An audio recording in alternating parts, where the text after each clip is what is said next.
I rise in opposition to this amendment. Gentleman's recognized for 5 minutes.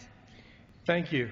I rise in opposition to this amendment, which would provide an exception for regulations that attempt to manipulate the price of oil, gas, and other fuels. As I was listening to my colleague from across the aisle, I was struck by the fact that he didn't actually mention any possible regulations that could do that. I also would like to point out that our hands as Congress are not tied. This bill ties the hands of regulators. If he is able to come up with a good idea to lower fuel prices, he can bring it to this Congress, we can pass it, the Senate can pass it, and the President can sign it just the way the Founding Fathers intended.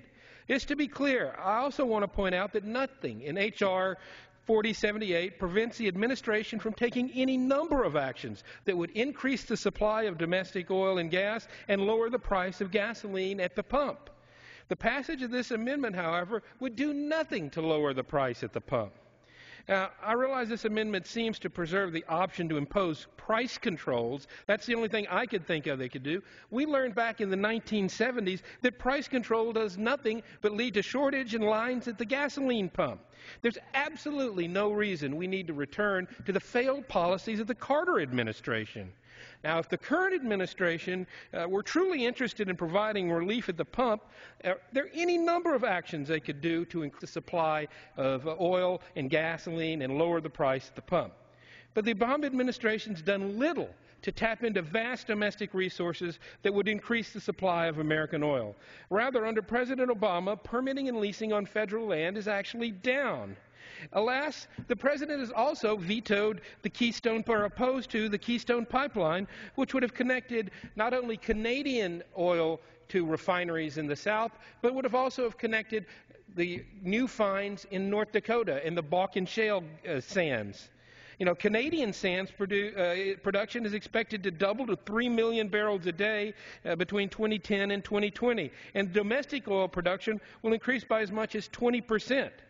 The lack of a Keystone XL-like pipeline means slower, less reliable, and less safe forms of transportation that will continue to necessitating transporting domestic oil from North Dakota by much more expensive and much less safe means of truck and rail rather than pipelines. You know, lowering the cost of that transportation would lower the cost of that crude oil and would lower the cost of gasoline at the pump. As a matter of fact, a barrel of North Dakota sweet sells for $62. That's lower than the international price of oil, predominantly because the additional transportation costs necessary to bring it down to be refined in the refineries that are currently set up in this country.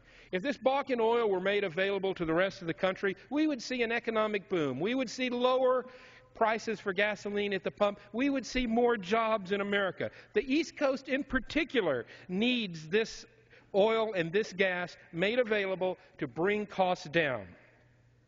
You know, Bakken may lead to some price relief there, but it will also open up Canadian oil. We talk about energy independence, but realistically, North America is the energy unit that we should be looking at for providing our source.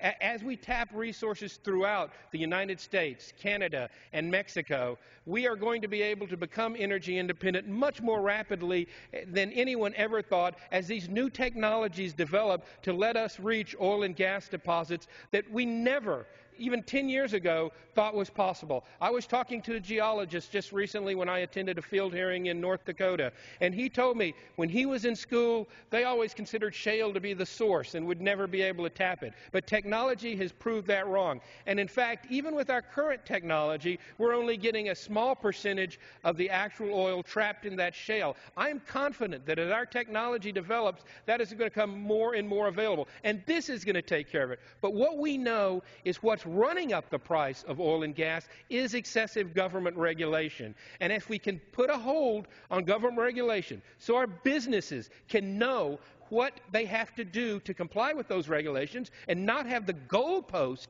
moved in the middle of the game, we'll have new refining infrastructure built, we'll have new factories built, we'll have new jobs created, and we will get to an unemployment rate of 6% a whole lot faster, I think, than anybody is predicting. This bill is a rational step to put the brakes on an oppressive government that is stifling job creation, and carving holes in it and creating loopholes like this amendment would do only weakens that and will slow our path to recovery. So I urge my colleagues to defeat this amendment.